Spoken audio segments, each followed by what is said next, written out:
Olá, crianças! Essa semana estamos estudando a letrinha R e hoje é dia de conhecer o som dessa letrinha. Você sabia que a letra R possui 2 sons?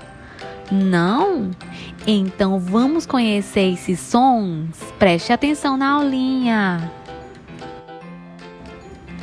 Quando a letrinha R está no início das palavras, ela faz este som.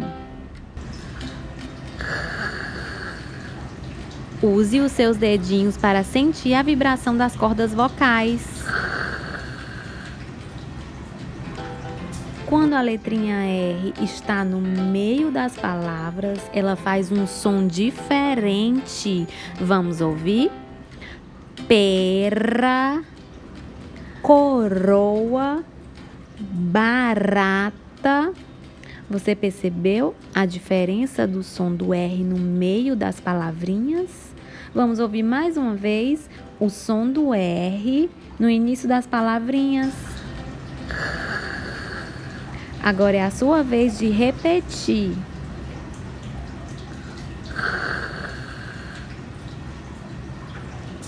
Muito bem!